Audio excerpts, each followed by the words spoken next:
Vamos paso a paso. Que el Altísimo les bendiga en gran manera y les prospere. Sean todos más que bienvenidos una vez más a Aprendamos Paso a Paso. Le habla su amigo Juan Carlos Cuello. Es para mí de gran satisfacción compartir nuevamente con cada uno de ustedes el manjar de las Sagradas Escrituras. En esta ocasión traemos un tema que va de acuerdo a la época que estamos viviendo, que es la Navidad, el origen de la Navidad. Y vamos a conocer sobre el misterioso origen de la Navidad, ya que estamos dentro de esos días de fiesta que celebra el mundo.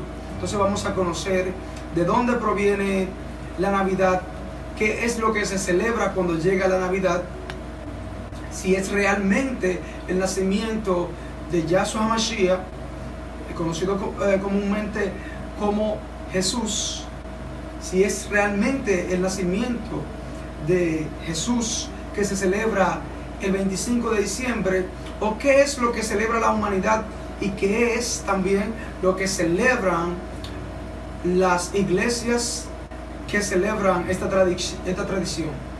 Bien, entonces vamos a leer en el libro de Génesis capítulo 9, verso del 18 al 27.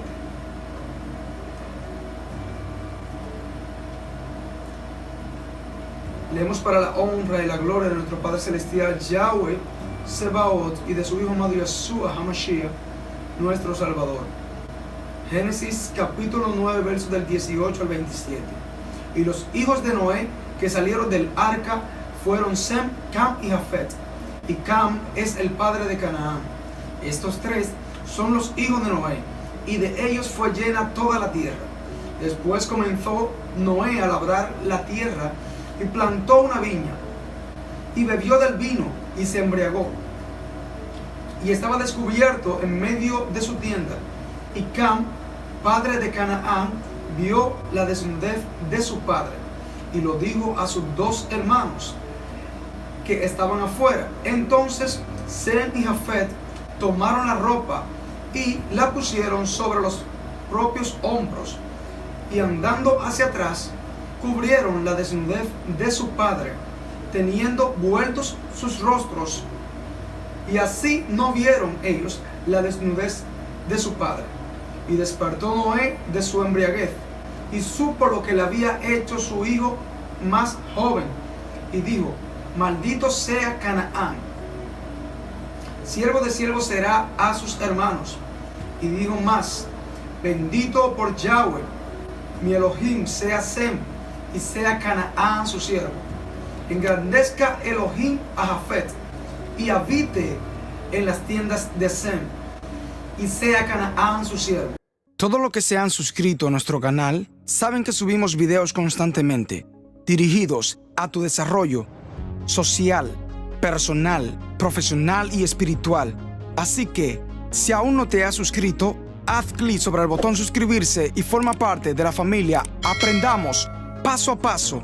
Déjanos tu comentario haciéndonos saber qué opinas sobre el tema que estamos tratando, y por nada del mundo olvides darle a me gusta. ¿Qué queremos tomar de este texto?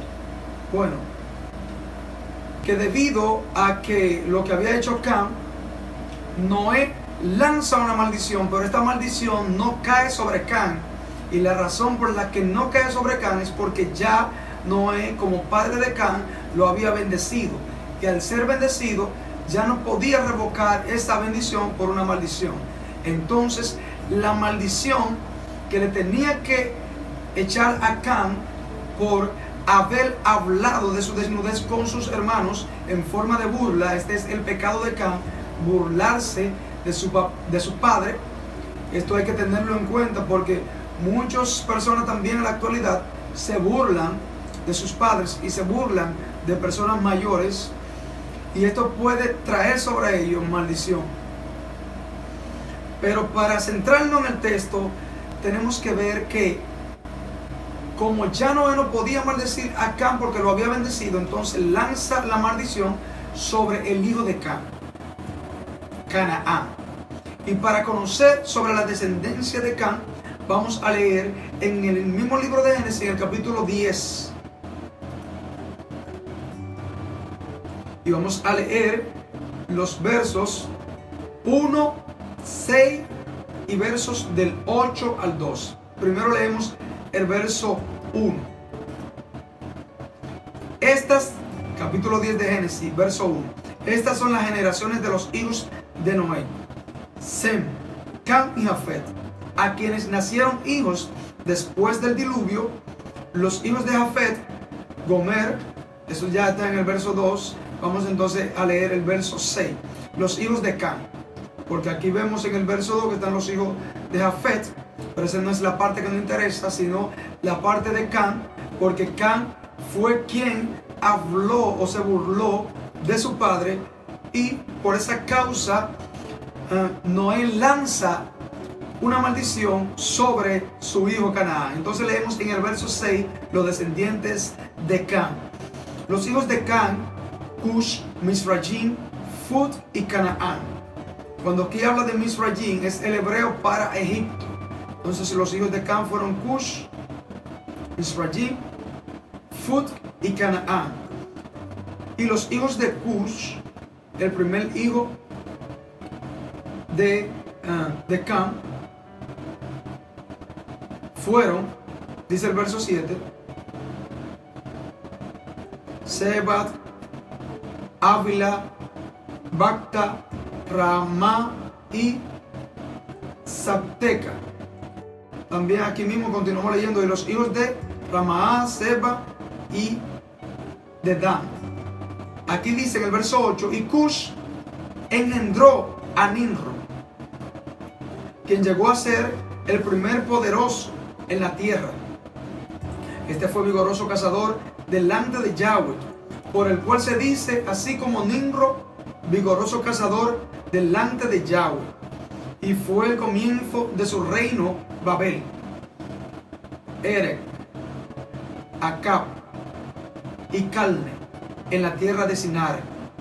De esta tierra salió para Asiria y edificó Nínive.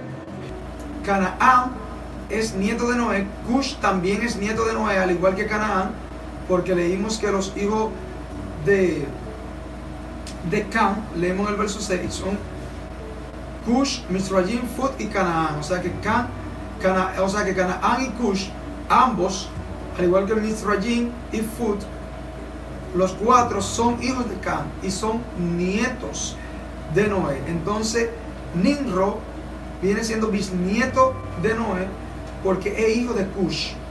O sea que el nieto de Noé, Cush, engendró a Nimrod, y que este bisnieto de Noé, Nimrod, llegó a ser el primer poderoso en la tierra.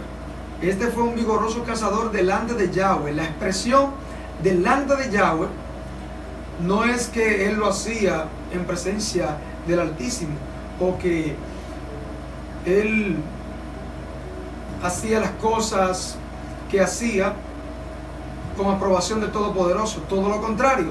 La expresión delante de Yahweh quiere decir en contra del Altísimo. Llegó a querer exterminar todos los animales y todo lo que era todo lo que tenía que ver con la fauna que el Todopoderoso había creado. Él, para ir en contra del Altísimo, se dedicaba a matar estos animales. Y fue, aquí dice, el primer poderoso en la tierra. Por lo cual se dice, así como Nimrod, vigoroso cazador delante de Yahweh. O sea que este individuo, Nimrod, llegó a alcanzar una gran fama. Y fue tan grande su fama y su poder y su liderazgo, que dice en el verso 10 del capítulo 10 de Génesis, donde estamos leyendo: y fue el comienzo de su reino, el comienzo del reino de Nimrod, Babel. Babel es igual a Babilonia. Cuando se habla de la torre de Babel, se está hablando de una torre que se construyó en Babilonia. Y fue el comienzo de su reino Babel. O sea, él fue que hizo Babilonia. Él fue que edificó Babilonia. Erech edificó también otra ciudad. Acab, otra ciudad. Calne, otra ciudad. 4 ciudades van en la tierra de Sinar. De esta tierra salió. En la tierra de Sinar edificó 4 ciudades: Babel, Erech, Acab y Calne. salió de Sinar, entonces fue a Asiria, y en Siria edificó Nínive, Rehoboth, Cala y Resén, entre Nínive y Cala, 4 ciudades más. Entonces ya vamos conociendo que este individuo, Nimrod, fue una persona, un gran líder, fue una persona muy poderosa y que tenía mucha fama, que edificó 4 ciudades en la tierra de Sinar y 4 ciudades en la tierra de Asiria. Y que estas fueron grandes ciudades, porque nosotros escuchamos en la Sagrada Escritura cuando se habla de Babel, cuando se habla también de Nínive y de estas otras ciudades que él edificó con su liderazgo y con su poder delante del Eterno, o sea, en contra del Todopoderoso, hacía muchísimas cosas. Esto lo llevó en Babilonia, pues, a adquirir un liderazgo tan enorme que las personas comenzaron a venerar a Nimrod como un dios. Nosotros vemos que a través de lo que hemos visto en la historia, que el faraón en Egipto, siendo un humano, se presenta delante de sus súbditos como un dios, como Dios en la tierra. Y asimismo Nimrod se presentaba delante de ellos como un dios, de tal manera que muchos llegaron a creerlo, llegaron a considerar que Nimrod era un dios. Pero aquí, en lo que dice el capítulo 10 del libro de Génesis, esto es lo único que la Sagrada Escritura habla directamente de Nimrod, porque también en la Sagrada Escritura habla indirectamente muchísimas partes donde se habla de Baal, se está hablando de Nimrod, porque después que Nimrod murió, las personas continuaron venerando a Nimrod y construyeron estatuas para decir que era Nimrod y para venerarlo. También este personaje llamado Nimrod llegó a casarse en su poderío con una mujer llamada Semiramis. Y esta mujer llamada Semiramis, como él era un dios para ellos, para la persona de Babilonia, para las personas de estas 8 ciudades que él creó, como él era un dios para ellos, Semiramis era una diosa para ellos, la esposa de Nimrod. Y entonces cuando vamos por la Sagrada Escritura vamos a encontrar que se habla indirectamente de Nimrod fuera de este capítulo, cuando se menciona a Baal, y de Semiramis cuando se menciona a Astarot. Cuando la Escritura dice que ellos veneraban a Astarot, se está refiriendo a Semiramis, la esposa de Nimrod. Cuando Nimrod murió, Semiramis, para no perder su poderío delante de estas ciudades, lo que hizo fue inventar una historia, ya que ella había quedado embarazada. No se sabe de quién quedó embarazada, pero cuando ella quedó embarazada, ella inventó una historia y dijo que había quedado embarazada por Nimrod, que la había embarazado a través de los rayos del sol, ya que Nimrod había muerto. Ella dijo que Nimrod la había embarazado a través de los rayos del sol. Y como esta persona veneraban a Nimrod y veneraban a Semiramis, pues le creyeron su historia de que Nimrod era el dios sol y que Nimrod, a través de sus rayos, pues embarazó a Semiramis. Semiramis dio a luz a un hijo, a un niño, y le llamó Tamuz.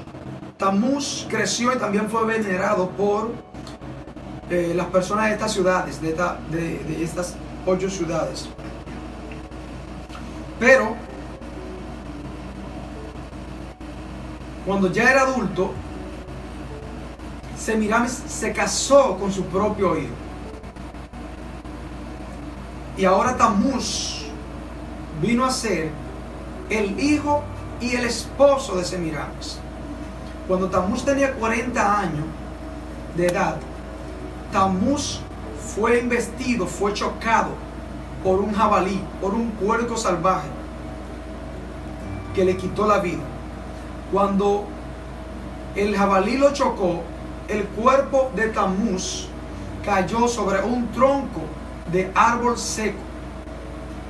Había un pedazo de tronco de un árbol que se secó y el cuerpo de Tamuz, cuando fue impactado por el jabalí, cayó encima de ese tronco. Pues Semirami, para poder afianzar más su liderazgo y su poderío sobre la persona que la veneraban, pues dijo que de aquel árbol en el que el cuerpo de Tamuz había caído, brotó un retoño, como este que está aquí. Brotó un retoño, pero no de ese tipo de árbol, sino de pino, que de ese tronco seco brotó un retoño de pino y creció. Entonces, al crecer, ella decía que ese árbol que había retoñado era Tamuz, y por eso entonces el árbol lo decoraba, para que Tamuz estuviera bonito, o sea, para que la imagen de Tamuz en ese árbol fuera hermosa. Lo decoraban y le traían regalos y lo ponían a los pies del pino para entregárselo como obsequio para Tamuz. Ya vamos cayendo ya de toda esta historia que hemos estado leyendo. De Noé pasamos a Cam, su hijo, que habló con Sem y Jafet, burlándose él de su padre. Sus hermanos Sem y Jafet no se burlaron de su padre, y entonces de ahí pasamos a que Cam tuvo 4 hijos, que estaba Cush, Misrayim, Fut y Canaán, y que Cush tuvo un hijo, que Cush tuvo varios hijos, pero uno de sus hijos fue un personaje llamado Nimrod, que fue un vigoroso cazador en contra de Yahweh y que se convirtió en un dios. Engendró 8 ciudades, entre ellas Babel, y que se casó con una mujer llamada Semiramis, la cual se convirtió también en una diosa, y que después que Nimrod murió, ahí vamos cayendo ya, ¿verdad? O sea, ¿qué tiene que ver todo esto con la Navidad? Pues ya vamos cayendo al origen de la Navidad. Cuando Nimrod murió, Semiramis inventó una historia después de quedar embarazada por alguien, de que su esposo Nimrod, a través de los rayos del sol, la había embarazado y tuvo un hijo que le llamó Tamuz. Luego que Tamuz creció, ella se casó con su hijo, y Tamuz, a los 40 años de edad, pues fue chocado por un jabalí, por un puerco salvaje, y su cuerpo cayó encima de un tronco seco. Y ese tronco seco, ella dice que brotó un retoño, un vástago, y que ese era Tamuz que había reencarnado. Entonces las personas lo decoraron, el árbol, y le llevaban regalos a Tamuz y lo ponían en los pies del pino. Ya vamos por lo menos conociendo de dónde aparece en la tradición de la Navidad el árbol de Navidad. Por eso es bueno saber todas las cosas que nosotros celebramos, las tradiciones, saber de dónde proviene todo lo que nosotros hacemos, porque muchas veces celebramos un sinnúmero de cosas que nosotros no sabemos de dónde provienen. Es bueno conocer cuál es el origen de lo que estamos haciendo para saber si estamos cometiendo un error o si estamos haciendo algo favorable. Vamos a continuar.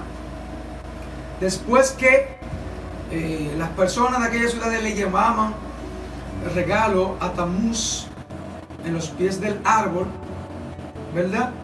Entonces, Tamuz fue venerado por las sacerdotisas que tenía Semiramis, y ellos hacían un tipo de velatorio, como un tipo de rezo todos los años, que duraban 40 días, en conmemoración a los 40 años que Tamuz vivió. Y esos 40 días, las sacerdotisas de Semiramis, lloraban a Tamuz, hacían plegaria a Tamuz, y cumplidos los 40 días, entonces ellos hacían un gran banquete, y en ese banquete comían puerco, comían el plato principal era el cerdo, porque de esa manera ellos pues manifestaban que Tammuz había sido atropellado por un cerdo, y ahora ellos estaban comiendo al cerdo que atropelló a Tammuz en cada una de esas festividades. Por eso he escuchado incluso personas que se preguntan cómo, y es una gran realidad, cómo si Jesús, Yeshua HaMashiach, viene de la tribu de Judá, o sea, era israelita del Todopoderoso. En la Sagrada Escritura, en el libro Levítico, en el capítulo 11, aparece un mandamiento que tiene la Torá sobre no comer animales impuros, y entre ellos está el cerdo, que lo dice claramente el libro Levítico, en el capítulo 11, que el que come cerdo y ratón será talado. Entonces, como el plato principal para celebrar el nacimiento de Jesús, de Yeshua HaMashiach, que era judío, ¿cómo puede ser el plato principal un cerdo? Entonces no sabemos por qué, de dónde proviene esa costumbre de que el plato principal sea un cerdo. Pues vayan conociendo ya que proviene del cerdo que mató a Tammuz, y por eso después de los 40 días que las sacerdotisas duraban haciendo plegaria y llorando a Tammuz, entonces hacían después de esos 40 días un gran banquete en el cual festejaban y comían jamón, comían puerco, lechón. Y hay algunas costumbres religiosas que se dan en nuestros días que pretenden hacernos creer que tienen que ver con la Sagrada Escritura. Por ejemplo, la Cuaresma pretenden hacernos creer que tiene que ver con los 40 días que el Mesías duró en el desierto. Nada que ver. Sin embargo, tiene mucho que ver con los 40 días que las sacerdotisas lloraban a Tammuz. Y lo que hoy en día conocen como el domingo de Pascua es el día que celebraban después de los 40 días que lloraban a Tammuz. Cuando Semiramis murió, entonces en Babilonia se creó la mitología de que Semiramis había descendido del cielo encarnada en un conejo, y que este conejo ponía huevos. Entonces en Babilonia y en estas naciones, para venerar a Semiramis, lo que hacían era que sacrificaban a sus hijos. Nosotros podemos encontrar la Sagrada Escritura donde dice que ellos sacrificaban a sus hijos, y era para venerar a Semiramis, a Astarot. Sacrificaban a sus hijos, y en el día de la Pascua, en lo que se conoce el día de Pascua, en lo que se conoce como el día de Pascua, ellos sacrificaban a sus hijos de 3 meses. A los niños que tenían 3 meses lo mataban y lo quemaban y lo sacrificaban en honor a Nimrod, Semiramis y Tammuz. Y en ese mismo ritual ellos agarraban mujeres vírgenes y hacían orgía, y las que quedaban embarazadas de esa orgía, el año que viene, cuando llegaba el tiempo nuevamente del ritual, entonces ya las que habían quedado embarazadas durante el ritual, para el año siguiente ya habían dado a luz, y su niño ya tenía 3 meses. Porque si queda embarazada y dura 9 meses para parir, y el año tiene 12 meses, cuando quiere llegar nuevamente la fecha, ya han pasado los 9 meses de parir, y para la fecha, 9 meses más 3 meses más son 12 meses. Entonces ya para la fecha nuevamente del ritual, ya los niños tenían 3 meses.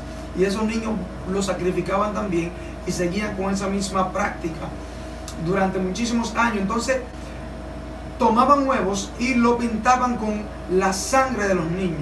Por eso vemos que en la celebración del domingo de Pascua utilizan huevos de colores, y es por esta tradición que proviene del paganismo de Babilonia. Pintaban los huevos con la sangre de los niños y por eso los huevos eran de colores. En la actualidad le dan muchos colores, pero su origen proviene con el color rojo, que es el color de la sangre de los niños. Nosotros nos podríamos preguntar, ¿cómo es que esta tradición, si eso es de Babilonia, ¿verdad? Si eso es una tradición de Babilonia, de Erech, de Acab, y Calne, si esta tradición es de Asiria, de Nínive, de Rehoboth, de Cala y de Resén, ¿cómo es que esta tradición ha alcanzado todo el mundo, que ha acaparado todos los rincones del mundo?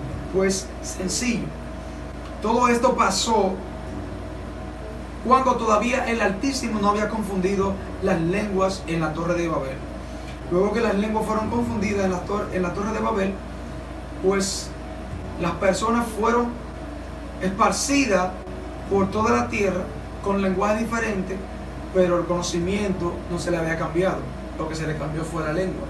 Y tenían ya la adoración hacia Nimrod, Semiramis y Tamuz, esa adoración pagana que existía en ellos. Cuando ellos fueron esparcidos por toda la tierra, se llevaron consigo sus tradiciones y su ritual siguió siendo el mismo.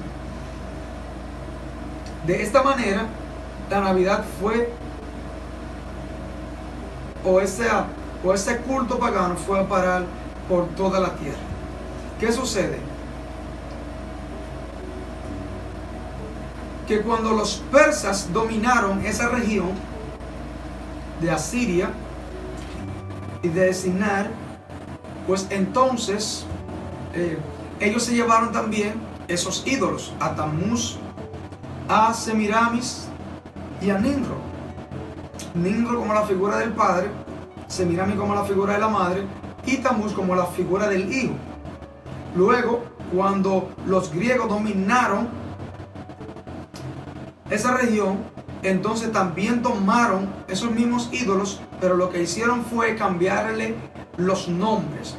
Y a Nimrod le llamaron Zeus, a Semiramis le llamaron Afrodita y a Tamuz le llamaron Eros. Cuando los egipcios dominaron la región, entonces también se llevaron esos mismos ídolos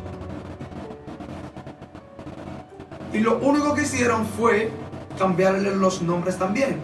Y entonces a quien los babilonios llamaban Nimrod, que era la figura del padre, que luego los griegos llamaron Zeus, entonces ahora los egipcios le llamaron Osiris.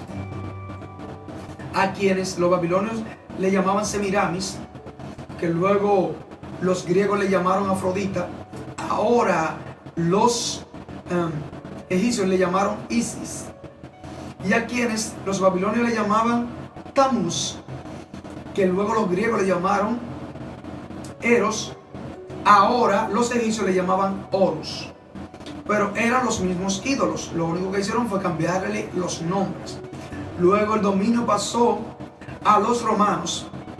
Y entonces los romanos lo que hicieron fue desaparecieron la figura del padre y se quedaron con la figura de la madre y con la figura del hijo.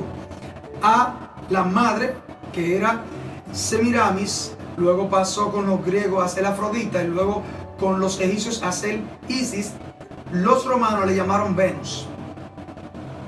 Y al hijo, que era Tamuz, luego los griegos le llamaron Eros, luego los egipcios le llamaron Horus. Entonces ahora los romanos le llaman Cupido y se quedaron con la figura de la madre y del hijo. La madre le llamaban Venus a Semiramis y a Tamuz le llamaban Cupido. Luego para el siglo IV, para el año 336 aproximadamente, cuando el emperador Constantino dijo haberse convertido al cristianismo, empezó a querer congraciarse con los cristianos, ya que eran muchos en Roma, y por eso oficializó el cristianismo como la religión oficial de Roma, para congraciarse con los cristianos que estaban allá. Entonces, en Roma se daba un festival pagano que era el festival del Sol Invictus. ¿Por qué se llamaba de esa manera ese festival que celebraban los romanos? Por algo que se da naturalmente. Es que cuando empieza a acercarse el invierno, los días, la parte clara del día empieza a ser más corta y la parte oscura empieza a ser más grande. Por ejemplo, nosotros vemos que se empieza a oscurecer, a ponerse de noche más temprano. Pero para salir el sol sale más tarde, o sea, la noche se pone más grande y los días se ponen, la parte clara del día, más pequeño. Y esto va cada vez bajando más, o sea, cada vez se va poniendo oscuro más temprano, más temprano, más temprano, hasta que llegue el 25 de diciembre. El 25 de diciembre es el día en el que el sol empieza a hacer lo contrario. O sea, va bajando y cuando llega el 25 de diciembre es el día tope para volver a crecer. Por eso ellos le llamaban el día del sol invicto. ¿Por qué? Porque ese día el sol, la luz, empezaba a vencer las tinieblas. Y como para ello la luz empezaba a vencer la tiniebla, para ello entonces ahí estaba el sol victorioso sobre la oscuridad. Y por eso, como ellos veneraban el sol, por eso escogieron ese día 25 de diciembre, el día en el que el sol empieza a renacer, que es el solsticio de invierno, para venerar a sus ídolos. Y por eso cada uno de estos ídolos cumple año el 25 de diciembre. No es coincidencia de que el 25 de diciembre es el día que nació Jesús y que el 25 de diciembre es el día en que cumple año Nimrod, en que cumple año Semiramis, en que cumple año Tamuz, en que cumple año Zeus, en que cumple año Afrodita, en que cumple año Eros, en que cumple año Osiris, en que cumple año Isis, en que cumple año Horus, en que cumple año Venus, en que cumple año Cupido. No es coincidencia de que es el mismo 25 de diciembre que cumple año Jesús. No es coincidencia. Lo que sucede es que como esos ídolos fueron pasando de una nación a otra, y lo único que hacían era cambiarle los nombres, ya esos ídolos tenían un día en el que ellos los veneraban.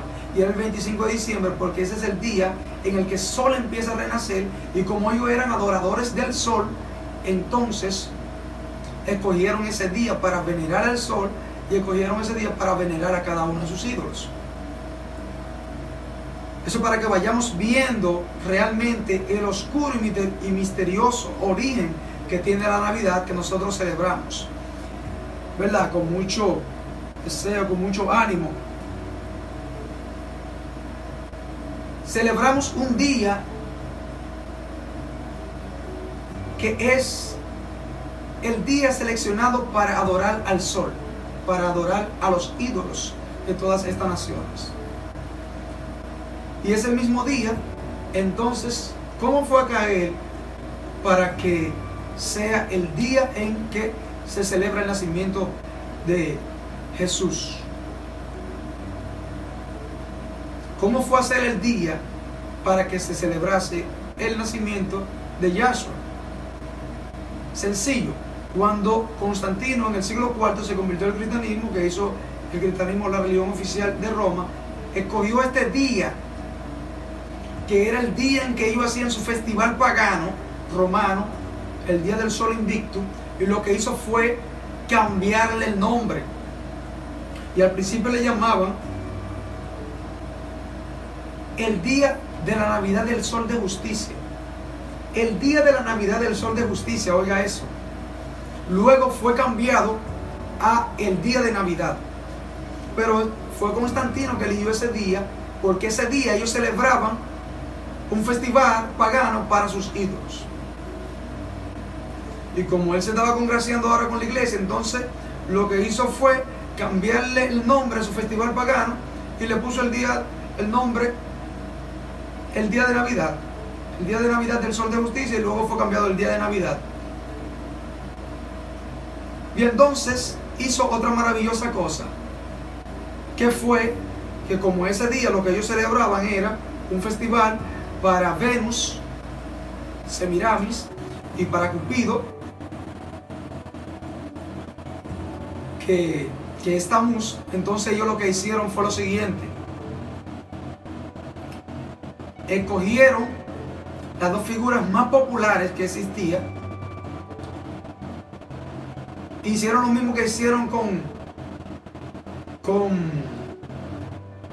el día del Festival del Sol de Justicia, que le cambiaron el nombre y le pusieron Navidad. Entonces agarraron las dos personas religiosas más conocidas por los cristianos, que era la Virgen María y el Niño Jesús, y se lo pusieron entonces a Venus, le llamaron María, y a Cupido le llamaron el Niño Jesús. Y por eso es que el Niño Jesús nace el 25 de diciembre, porque los romanos celebraban un festival pagano en conmemoración al sol y festejando a Cupido, como que había nacido en ese día, y Constantino camuflajea entonces el día del sol victorioso y le llama Navidad, y entonces a sus dos personajes que ellos adoraban, a Venus y a Cupido, le llamaron María y el Niño Jesús. Y de esa manera se ha hecho tradición llevar esos árboles de Navidad a los interiores de las casas y celebrar el 25 de diciembre la Navidad como si la estuvieran celebrando para nuestro Salvador Yahshua HaMashiach. Pero realmente no es para Yahshua que lo están celebrando, porque Yahshua no nació ese día.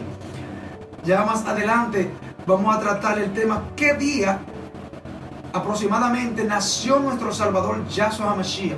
Fue un 25 de diciembre. Vamos a tratar para que podamos ver cómo Satanás, el padre de la mentira,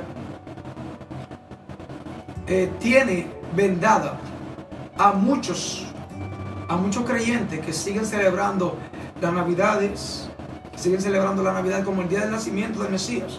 Y peor aún, hay otros que dicen, yo sé que no nació para ese día, pero como es algo para recordar el Mesías, yo lo celebro. Pero realmente es una mentira. Ya veremos lo que dice la Sagrada Escritura sobre lo que practican la mentira. Vamos a ver entonces qué dice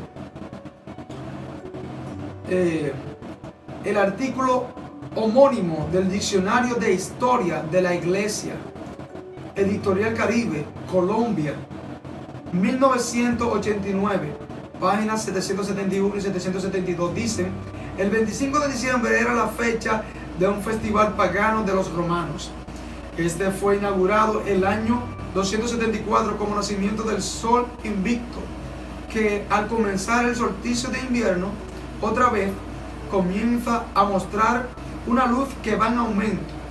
Aproximadamente antes del 336, la Iglesia de Roma, incapaz de eliminar este festival pagano, lo espiritualizó como la fiesta de la Navidad del Sol de Justicia. Lo que estábamos hablando. Vamos a seguir viendo otro contenido. Aquí nos dice Matthew Charles Nichols, profesor del Departamento de Estudios Clásicos de la Universidad de Reading: no hay una fiesta que tenga un origen tan claro y que a la vez sea tan universal. Durante las Saturnales, que se celebraban entre el 17 y el 24 de diciembre, los antiguos romanos encendían luces, se intercambiaban regalos, eran días de banquetes y disfraces durante los que las celebraciones se apoderaban de las ciudades. Nos continúa diciendo: estas fiestas dedicadas a Saturno, dios de la agricultura, tenían un enorme arraigo popular, como todas las celebraciones relacionadas con la luz, que tienen lugar al principio del invierno en las culturas del hemisferio occidental. Vamos a seguir viendo. Aquí Altares 2015 nos dice: el solsticio de invierno en torno al 21 de diciembre ha tenido siempre un enorme poder simbólico. De hecho, las Saturnales culminaban el 25 de diciembre con la celebración del Sol Invictus, el astro invencible, cuando los días de nuevo comenzaban a alargarse y la luz vencía a la oscuridad. Escuchemos lo que dijo en una ocasión el profeta Jeremías. Libro de Jeremías, capítulo 16, verso 19. Oh Yahweh, fortaleza mía y fuerza mía, y mi refugio en el tiempo de la aflicción. A ti vendrán las naciones desde los extremos de la tierra y dirán: ciertamente mentira poseyeron nuestros padres, vanidad, y no hay en ellos provecho. Vendrán las naciones a Yahweh y dirán: ciertamente mentira heredamos de nuestros padres, vanidad, y no hay provecho en ello. El libro de Juan, capítulo 8, verso 44 nos dice: vosotros sois de vuestro padre el diablo, y los deseos de vuestro padre queréis hacer. Él ha sido homicida desde el principio y no ha permanecido en la verdad, porque no hay verdad en él. Cuando habla mentira, de suyo habla, porque es mentiroso y padre de mentira. Cuando él habla mentira, cuando el diablo habla mentira, de su propia naturaleza habla, porque él es el padre de la mentira. Y lo que transmite para confundir y para distraer es mentira. Entonces, cuando el enemigo lanza mentira y nosotros caemos en la trampa de seguir en su mentira, de celebrar su mentira porque parezca inofensiva, entonces nosotros nos convertimos en hijos de él porque seguimos su ejemplo, que es hablar mentira. Leamos ahora en el libro de Revelación, Apocalipsis, capítulo 21, verso 8. Pero los cobardes e incrédulos, los abominables y homicidas, los fornicarios y hechiceros, los idólatras y todos los mentirosos tendrán su parte en el lago que arde con fuego y azufre, que es la muerte segunda. Y todos los mentirosos tendrán su parte en el lago que arde con fuego y azufre. La mentira no es simplemente el que la habla, sino también el que la practica. Mentiroso también es el que practica la mentira. Por eso tenemos que escapar de practicar la mentira, porque todos los que practican la mentira, todos los que hablan la mentira, tendrán su parte en el lago que arde con fuego y azufre, que es la muerte segunda. Y por eso el Todopoderoso, Yahweh Sebaot, el Altísimo, nos mueve, así como a mí, a muchísimas personas, a poder compartir con cada una de las personas que nos escuchan, pues este mensaje, para que todo el que aún está en la mentira pueda escapar de la mentira y pueda tomar la decisión de dejar de practicar la mentira y dejar de hablar la mentira. Leemos en el libro de Efesios capítulo 4, verso 15. Sino que hablando la verdad en amor, crezcamos en todos los aspectos en aquel que es la cabeza, es decir, Yahshua HaMashiach. Voy a hacer una pregunta para que veamos cómo la tradición nos envuelve de tal manera que promueven tanto unas cosas que no las creemos y las practicamos. La pregunta es para usted, responda con sinceridad: ¿cuántos reyes magos hay? ¿O cuántos reyes magos fueron los que fueron a llevarle presente al Mashiach cuando nació? Probablemente usted esté pensando que fueron 3: Melchor, Gaspar y Baltasar, los 3 con su corona, ¿verdad? Como reyes que son. Esto es demasiado explícito para lo que nos dicen las Sagradas Escrituras. Y para comprobar cuántos eran, busquemos en el libro de Mateo, el capítulo 2, y leamos el verso 1 y el verso 11.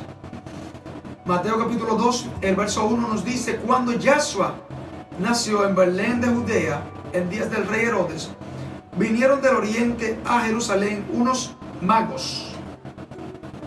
Esta versión dice unos magos. ¿Cuántos fueron? Unos magos. Ahí no dice que fueron 3, sino que utiliza el número plural, y para dejar dicho que eran muchos, que eran más de 2. Leemos el verso 11.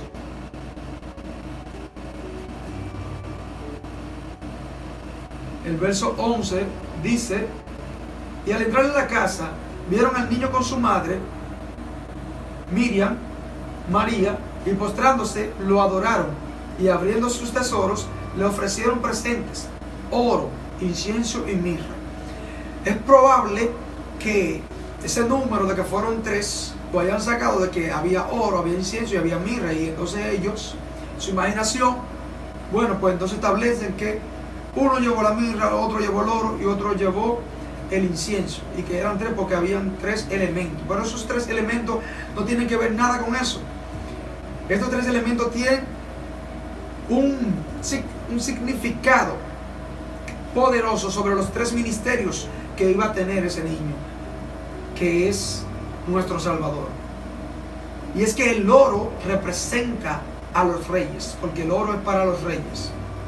El incienso es para los sacerdotes y la mirra para los profetas. Entonces, el niño tenía esos 3 ministerios: rey, rey de reyes, sacerdote, sumo sacerdote que intercede por nosotros, y profeta. Con estos presentes no se estaba dando regalo por el nacimiento del Mashiach, sino que se estaban dando unos elementos que tenían una representación de los 3 ministerios que él iba a ejercer, que era rey, sacerdote y profeta.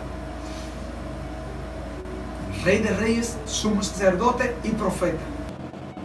Si nosotros leemos en el libro de los Salmos, en el capítulo 72, versos 10 y 11, dice: los reyes de Tarsi y de las costas traerán presentes. Los reyes de Sabá y de Seba ofrecerán dones. Todos los reyes se postrarán delante de él y todas las naciones le servirán. Aquí vemos que había una profecía dada de que los reyes de Oriente le iban a ofrecer dotes a el Mashiach cuando naciera. Por eso aquellas personas que le llaman reyes magos, que ni eran reyes ni eran magos, sino que le llaman reyes por lo que decía la profecía, pero ellos no eran reyes, ellos venían en representación de los reyes de Oriente que lo enviaron a ellos. Y como representante de los reyes de Oriente, no iban a venir 3 personas a pasar un desierto cuando podían asaltarlos. No es simplemente hoy que asaltan, también en la antigüedad asaltaban. Y no eran 3 pedacitos de oro que le traían, eran lingotes de oro que le traían. Grandes cantidades, porque ellos sabían lo que decía la profecía y sabían a quién le estaban enviando esos presentes. Sabían que no era cualquiera que le estaba enviando esos presentes, sino al rey de reyes, o sea, al rey de ellos. Ellos sabían que ellos le estaban enviando esos presentes al rey de ellos. Por eso ellos le enviaron representantes con grandes cantidades de oro, de incienso y de mirra para llevárselo allí al padre de Yahshua.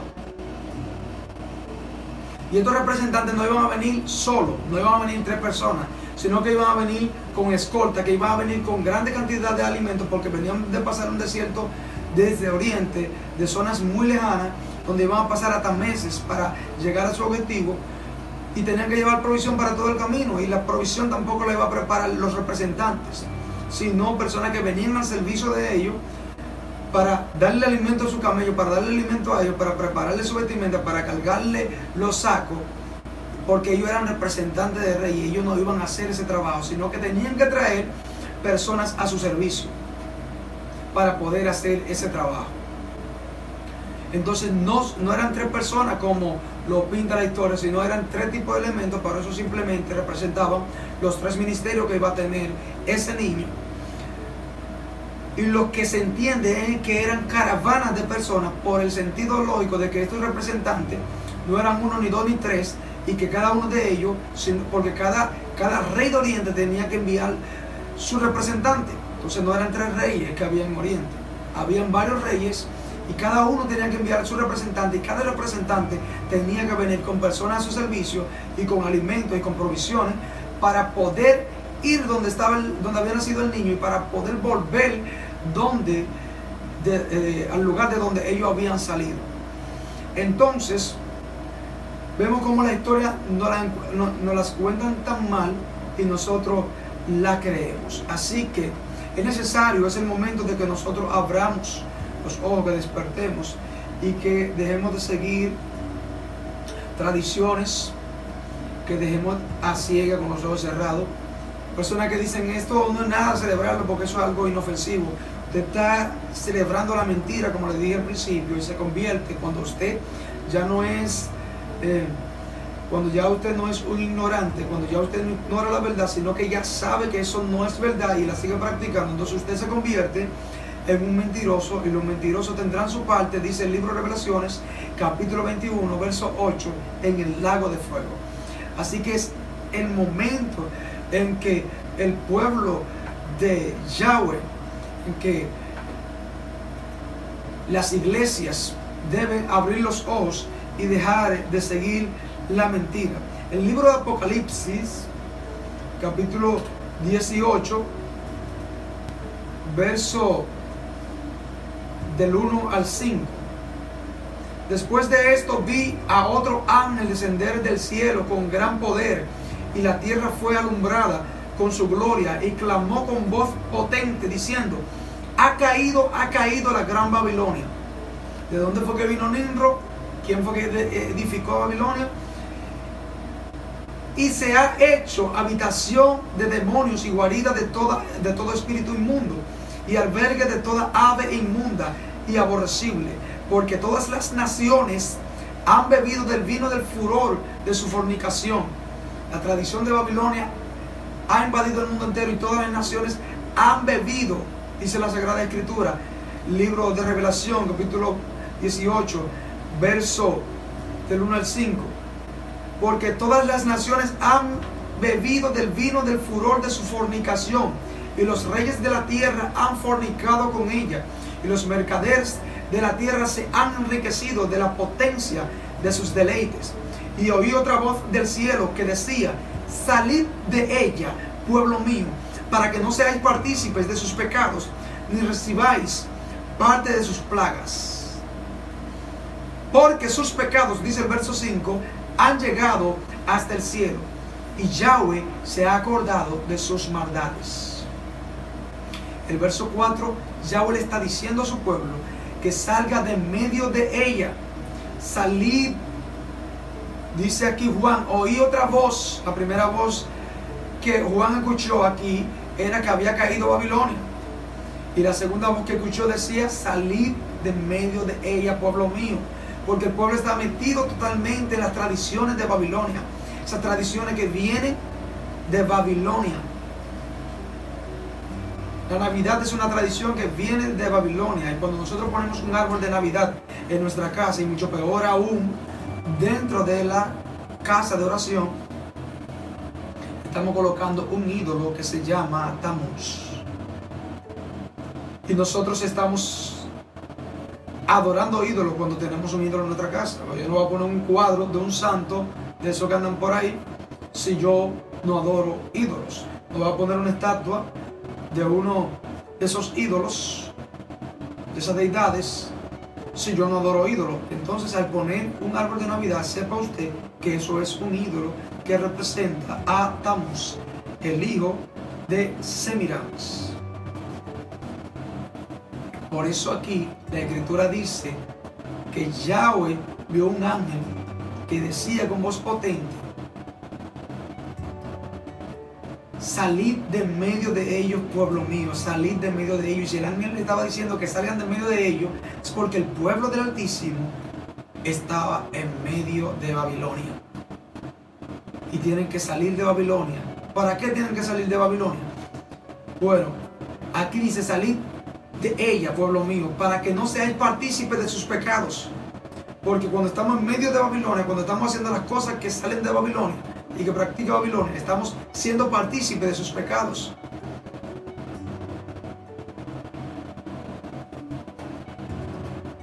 Y para que no recibáis parte de sus plagas. porque la plaga viene para Babilonia por su pecado, y si nosotros somos partícipes de sus pecados, vamos a recibir su plaga, porque sus pecados han llegado hasta el cielo y Yahweh se ha acordado de sus maldades. Así que salid del medio de ella, pueblo del Altísimo, y escudriñemos la Sagrada Escritura. Busquemos realmente lo que proviene del Eterno. En estos días, muchos pastores, ministros, líderes de la iglesia, del pueblo del Altísimo, celebran Navidad. Sin embargo, cuando tú le hablas de escudriñar el libro de Levítico, capítulo 23, donde están todas las fiestas que ordenó Yahweh con su voz, y dijo, estas son las fiestas solemnes de Yahweh. Cuando tú le hablas de celebrar las fiestas solemnes de Yahweh, que Yahweh dijo, estas son las fiestas solemnes mías. Entonces dice que estas son las fiestas de los judíos, cuando Yahweh dice, estas son las fiestas solemnes de Yahweh. Dicen que eso pertenece al antiguo pacto, cuando sabemos que es un solo pacto y que Yeshua vino a renovar el pacto, y que no tiene que ver con dejar de cumplir lo que Yahweh estableció. Dicen que el profeta Isaías dijo que Yahweh manifestó a través de él que lo tienen cansado ya con sus fiestas, con su luna nueva, con sus sabbat, con sus ofrendas, pero recuerden que él dijo también con sus ofrendas. O sea que lo que estaba condenando no era la fiesta en sí, sino la forma en como ellos lo estaban celebrando, porque lo estaban celebrando con pecado. Y Yahweh no acepta celebración con pecado. Sin embargo, le ponen tantos pretextos para no celebrar lo que Yahweh ordenó, la fiesta sagrada de Yahweh, pero celebran todas las fiestas que aparecen, que no aparecen en la Escritura, como la Navidad, que no aparecen como que tienen que celebrarse. Celebran San Valentín, celebran Día de la Madre, celebran todas las festividades que ha inventado el mundo. Sin embargo, lo que Yahweh estableció no lo quiere celebrar. Shalom a todos, que Yahweh les bendiga, que Yahweh les guarde. Les recomiendo que puedan ver este video nuevamente, que puedan tratar de sacarle el mayor provecho posible, que lo compartan, que compartan esta enseñanza con otras personas, para que cada vez más hijos del Altísimo puedan salir de Babilonia y puedan ser herederos de tantas bendiciones que Yahweh quiere darnos, y que por muchas cosas que hacemos no nos están llegando. Así que si aún no te has suscrito a este canal, suscríbete, dale a me gusta, clic a la campanita para que te lleguen las notificaciones cada vez que subamos un video, y comparte este video con cada una de las personas que crees que lo necesitan. Así que Yahweh les bendiga y les guarde. Shalom a todos.